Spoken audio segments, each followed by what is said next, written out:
May panibagong kasong isasampa ang gobyerno bukas laban sa mga umunoy sangkot sa flood control scandal. Kasama riyan ang isa umanong big fish na hindi muna pinangalanan. Narito ang agenda report ni Maika Razon. Parami ang mga nakakasuhan kaugnay ng flood control scandal. At madaragdagan pa raw ito ayon kay DPWH Secretary Vince Dizon. Inihanda na anya ang reklamong isasampa sa Office of the Ombudsman at sa Malolos Regional Trial Court. Hindi niya muna pinangalanan pero sinabi ni Dizon na ilang personalidad sa Bulacan ang kakasuhan kasama ang isang tinatawag niyang big fish. Ngayon na nakikita na natin itong mga nakakasuhan at nakukulong, tingin ko importanteng malaman ng lahat ng mga taga-gobyerno na kapag ang pera ng kababayan natin hindi ninanakaw at ginagagayos talaga sa tama, merong kagad magandang epektong nakikita. Binalikan ni Dizon ngayong araw ang palpak na pumping station ng mga Diskaya sa Barangay Santo Domingo sa Quezon City.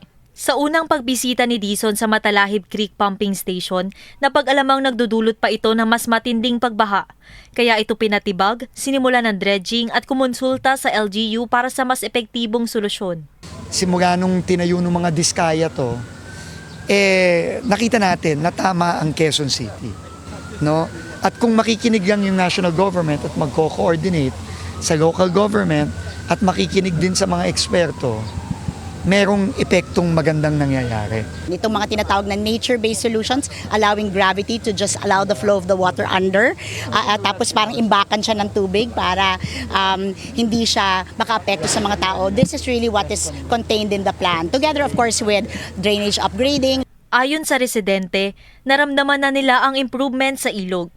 Hindi na kagaya dati na kunting ulan lang, baha na. Hindi na kagaya dati.